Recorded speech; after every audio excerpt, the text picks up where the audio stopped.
All right, welcome back. We're covering all we going like, this is like Rafael Nadal. We're going side to side, coast to coast, front, back, left, right. All topics, all things are covered, all voices are heard. All you want to talk about and more is going on here. I'm having a trio organic birch water and Ponzoni organic vodka for today's liquid lunch session. It's quite good, might I add. And when I say quite good, that's what you get if you're thirsty this Thursday for real hardcore guests who know what's happening out there. And we're bringing right now a repeat guest, one of the great ones, just started joining us. Vince Everett Ellison is with us.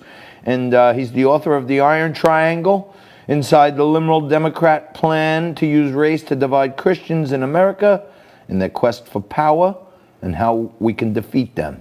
Vince, thanks for coming back with us. You the man. Everybody loved you the last time you were on. Your voice and your presence and everything is amazing. I had a public interest attorney on a little earlier, a very widely known guy, John Banzaf. He's a professor of law at George Washington University Law School. And he was saying that the same way the First Amendment protects the writing of Black Lives Matter on a street, that if people started to make a bona fide request for other organizations that aren't, even as divisive as Black Lives Matter, the municipalities have to grant those rights to put other political slogans. In one town, Rosewood City, they actually, instead of putting 1 million slogans on the streets, they actually painted over the BLM. This organization is a Marxist organization, and I try to say that as much as I can. Tell us more about what's behind this liberal coup that's going on. Well, as I told you before, it's always been black pain for white Democrat gain. This is just a 21st century version of it. From 1800 to 1860, they used black pain to keep the black slaveholders rich down south. Then when Abraham Lincoln became president, they succeeded to keep them and tried to destroy the United States of America in order to keep their slaves, because they know they need black pain to stay afloat. And after the North beat them, they started Jim Crow, another 100 years of lynchings, murder, rape, torture of black citizens.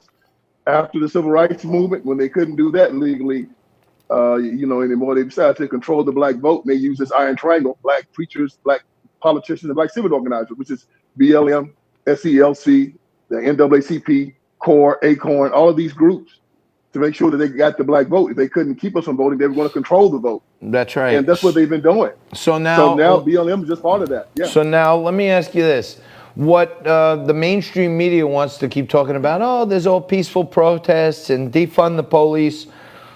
14 people are killed in a mass shooting in Chicago, but yet you have Mayor Lightfoot on TV saying she don't want the president's help and she doesn't want any federal agents coming into her city. Where does the insanity end, Vince? Well, it doesn't, because one of the tenets of Marxism is that there isn't any inherent value in the individual. When you study the Marxist philosophy and then look at what Marxist governments have done to their people, you see that they've murdered them. When you look at Stalin and Lenin, Castro, Mao Zedong, what they're doing now down in South America, this is what they do. They don't care about the population. The population is supposed to do one thing. They are supposed to make sure that the collective survives, and that's the people on top. So they don't care about these people dying unless they are dying to cause a race war, which is what they want.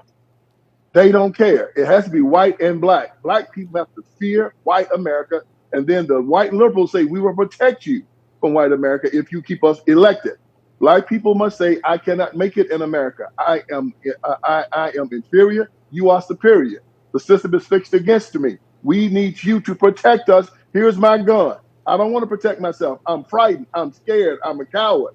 I need you, Mr. White Man, to protect me. Please, Mr. White Liberal, protect me from those mean white conservatives. And they give them the power, and they lay down like the slaves they've always been, and they accept the protection and they accept the subjugation, and they have these people on top who are getting paid, who are being financed, and who have been organized by the Democratic Party, the white Democrats on top. It's been that way for 220 years. This is just a variation on the theme. BLM is just a reiteration of the same thing they've been doing since 1800. Nothing's changed. So Vince, I'm doing some, down the rabbit hole stuff, trying to look behind the scenes on some of these organizations and the flow of the money. I spent 30 years on Wall Street, so I'm trying to follow the money, right? And when you go to a lot of these Black Lives Matter, they have a boatload of money being spent on social media promotion where they're trying to get you to click on these Black Lives Matter memes. And then they take you, if you click the donate button, it takes you to an organization called Act Blue. Okay? And then if you go to Act Blue and you look behind the scenes, and they're a supposed nonprofit, so they have to list all their expenditures. Act Blue is a big supporter of both the ACLU and Planned Parenthood. And on their own filings, Act Blue has spent over $1 billion on political campaigns for Democratic candidates. So this is a whole machine that's working against us here, isn't it? There it is, man. I mean, well, like I said, black pain, white Democrat gain. That is it.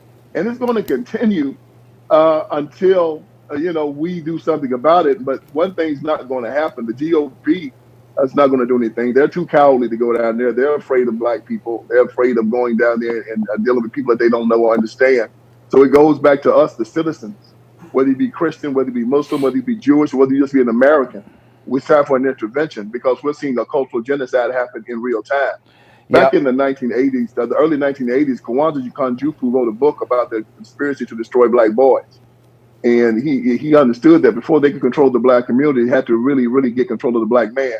You have to do a few things to control him, though. Either avoid him, imprison him, murder him, or castrate him mentally and psychologically. And this is what you're seeing. You control the black male, then you can control the black community.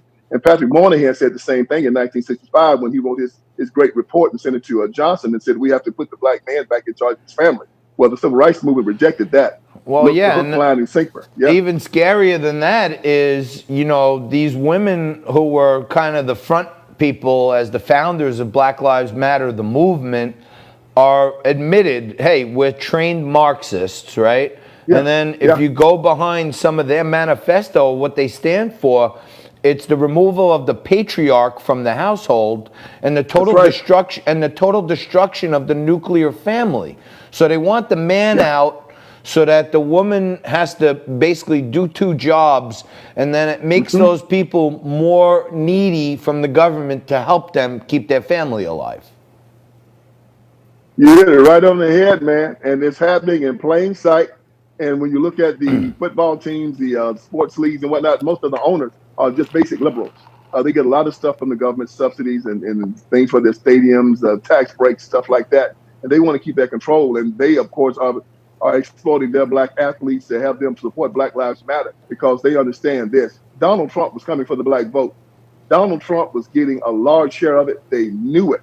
This was 1860 all over again. The black people were getting ready to leave the plantation, and these guys did what Adolf Hitler did. They did a crystal knock on the black community. These people did not go into white America and destroy their neighborhood.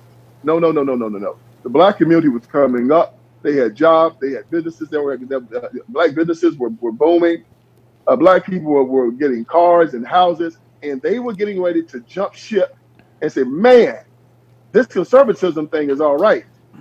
And they had to find a way to get them back on the plantation, and they did it the way they've always done it. They burned their fields, they poisoned their mules, they burned up their barns, and they burned their houses. And then you had to come back on the plantation. That's how they did it during Reconstruction. This time they did the exact same thing again, except this was the 21st version of it, the 21st century version of it. It was a black crystal knock, what Hitler did. He went in, he took the brown shirts, right? And BLM are just the brown shirts for the Democrat Party. They told the police to stand down. They sent in the brown shirts, and they decimated the black community.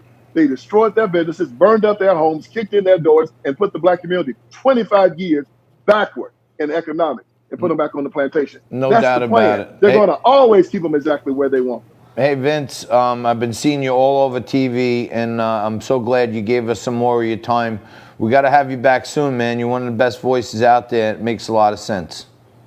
Brother, I appreciate you. Tell your people to go to irontrianglebook.com. Go to irontrianglebook.com to get Vince's book, The Iron Triangle, Inside the Liberal Democrat Plan to Use Race to Divide Christians in America in their quest for power, and how we can defeat them, and we must. Thank you, Vince. Thank you for being here. Don't go anywhere. And we will. We will. And we will. Bing. I'll drink to that. Quick break. Come back and wrap it up right after this, and we'll go down the rabbit hole.